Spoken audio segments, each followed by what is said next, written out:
What is up, guys? In today's video, I'm going to talk about 5 rookie mistakes that you need to avoid if you want to become a better woodworker, sell more projects, and ultimately become more successful. Let's dive in.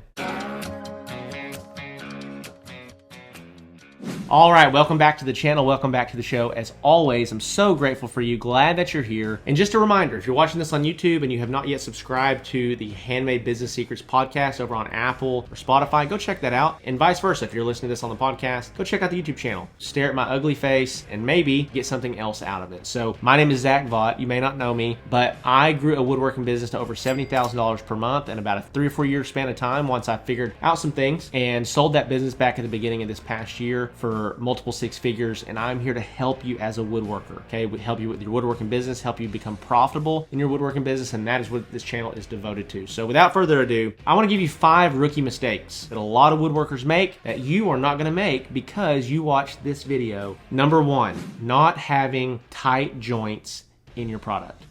The number 1 mistake that I see a lot of guys having is that they just don't get their joints tight, or they try to force their joints closed with clamps. And so they may not have a tight joint from the milling process, but they're like, well, I'll just clamp it hard enough that I can tighten this joint up. The problem with that, eventually that wood is going to move. It's going to want to move. It's going to want to flex as humidity changes. That joint is going to want to pop. So you want to start with a really good joint. You want your lines to be really clean, really crispy. So that's number 1. Make sure that you have tight joints with everything that you're doing. Number 2 is not getting boards square during the milling process. Not getting boards square during the milling process. And this is one of the things that can drive woodworkers insane. Milling lumber is the worst in my opinion because I felt like it took forever, and it does take forever. So I encourage you, one thing that we help our clients in the Woodworking Business Accelerator program do is really try to find some vendors out there that can help make this easier on you. When you're talking to lumber suppliers, figuring out, can they give me a good straight edge? Can they plane one side? So that when I get lumber off the rack, instead of starting from just raw lumber and I'm trying to create a straight edge, this is going to make my life a whole lot easier. Okay, if you don't have perfect 90-degree angles on all the edges of your board, when you start putting these boards together to make tabletops or to make table bases or to whatever projects that you're working on, it's just going to throw everything off, and it's going to be really frustrating and really aggravating. So make sure you're checking that you're square, make sure that you're working and having a process to get them square.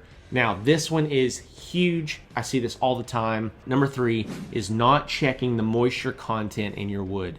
Okay, so when you're getting your wood from the mill, when you're getting it from the store, you're just grabbing it, milling it, slapping your stuff together and sending it out the door. And you may get away with this for a while, but what happens is if you ever get a batch of lumber that has high moisture content, and by high moisture content, that typically to me looks like anything above 12%. Okay, anything above 12% is a little too high. What that means is that wood is going to dry out over time, and it's going to change the shape and the structure, the grain structure of that board. And as that happens, if you have that in a product and that wood starts drying out, it's going to pop, it's going to bust, it's going to twist, and you're going to have callbacks. You're going to get lots of callbacks from people that are upset or frustrated about the product because it did not last. Okay, so you want to make sure your moisture content is low. How do you do that, Zach? You can buy a little thing called a moisture meter on Amazon, Home Depot, or Lowe's, and it has these little prongs that you just stick in the wood, and it's going to tell you where that moisture level is at and if it's high or low. A healthy moisture level is typically from 5 to 10%. Some areas of the country it can be higher, some areas of the country it needs to be lower based on the humidity. There are charts online that you can see what is average and what is normal for where you live. Okay, so number 4, fourth rookie mistake to avoid is not planning out your job and your schedule.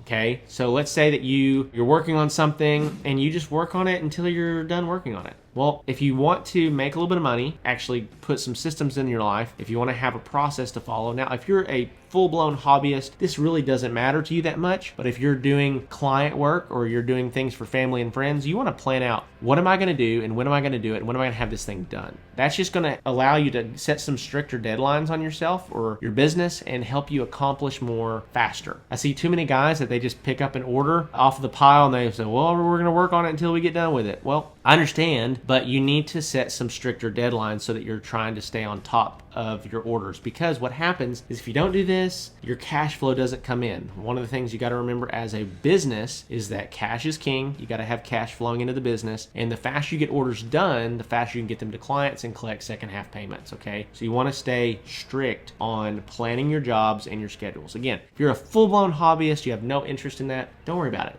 Number 5, and again, this is a little bit more directed to those of you that are trying to maybe dip your toes in business, maybe get some more sales, maybe scale your business, and that is really not understanding your pricing.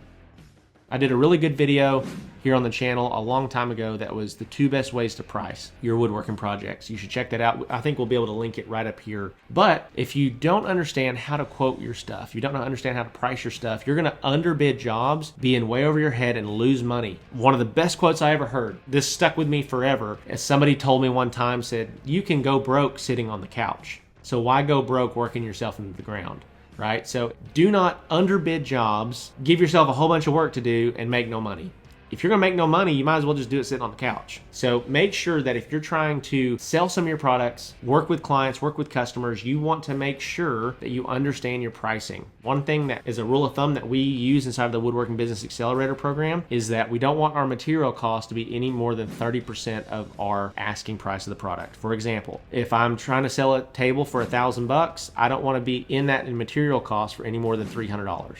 This is going to make sure that it allows me to be profitable. The second thing with that is that I don't want to be in it with materials and labor for any more than 50%. So if I'm trying to sell it for $1,000, I don't need to be in that product for materials and labor any more than $500. Okay, this is going to allow you to make sure that you're maintaining profitability. If you're just working by the hour, hey, yeah, I'll do it for $20 an hour. I'll let you know how many hours I put in it. That's not scalable. It's really not sustainable, and you're kind of underbidding yourself. You need to be able to make a little bit more money than that if you're going to pour your heart and soul and sweat and blood and tears into what you're doing. So make sure that you understand pricing. If you need any help with that, have any questions about that, let me know in the comments below. And by the way, if you have not smashed the subscribe button, what are you doing with your life? Make sure you hit that subscribe button. This channel is dedicated to really help you grow as a woodworker, help you grow as a woodworking business owner. And I got a couple resources for you. So number one, completely free to you. Check out the Handmade Business Secrets ebook. It's the first link in the description below. You can go there, just enter your name, your email. Super easy. We're going to send you about a 100-page ebook that really just kind of outlines my journey and some principles that are really going to help you on yours, okay? Number two is the Handmade Hero Academy. If you are a beginner, you're trying to get started and you want a low-cost program that's going to help you get to the next level, check out the Handmade Hero Academy. It's got tons of modules, tons of videos, downloadable PDFs, checklists. They're going to help you grow as a woodworking business owner. And here's the beauty of it. If you just sell like one high-ticket product as a result of what you learn there, it's going to pay for itself. One high-ticket product in the next 12 months, from what you learn there, it's going to totally pay for the program. It's well worth it. And then lastly is if you are already an established woodworking business owner and you're ready to scale, you're ready to hire employees, move into commercial space, skyrocket your sales, you should check out the Woodworking Business Accelerator program. We have guys in the program right now that started 2 or 3 months ago and they were doing $5,000 a month. 60 days later, they're consistently hitting $18,000 to $20,000 a month.